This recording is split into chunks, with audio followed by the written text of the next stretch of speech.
The Byron Township Board met in front of a full crowd tonight as they considered public feedback on a recent decision to close a beloved dog park. Yeah, people made their voices heard tonight, and it worked. News 8's Duncan McLean was in attendance and joins us now live in the studio.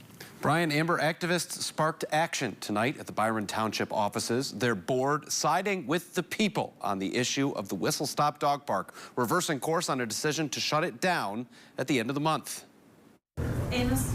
Yes. Me? Yes. Becky? Yes. Tom? Yes. Jay? Yep. Marty? Yes. Scott? Yes. All right.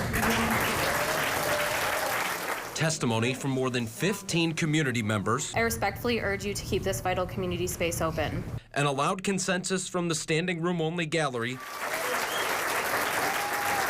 sent a clear message to the Byron Township Board on Monday night.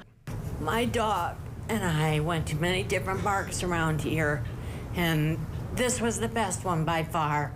And as a military veteran, I came home and that old community was no longer there.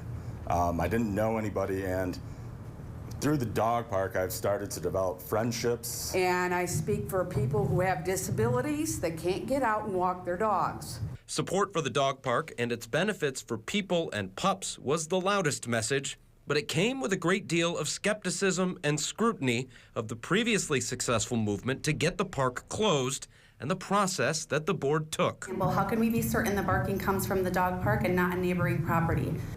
This may not seem like an issue of justice, but how do the complaints of 2 or 3 people outweigh the needs of dozens into the number of hundreds? It makes me scared of how many other decisions are being made for our community without any thought or input or investigation.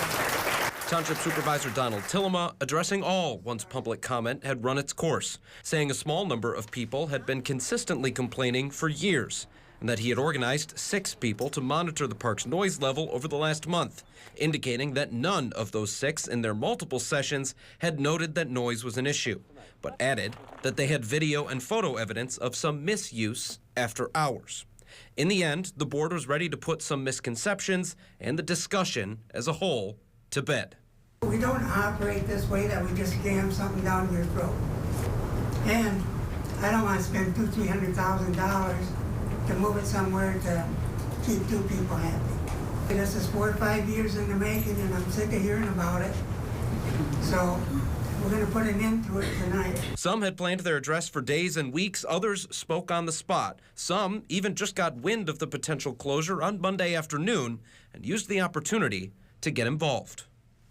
This has encouraged me to pay more attention to what's going on at these board meetings, and I hope that if somebody else does it, it's encouraged you guys as well. Now, the official language of the motion was to keep the dog park open and as is until if and when a suitable new location for it is found.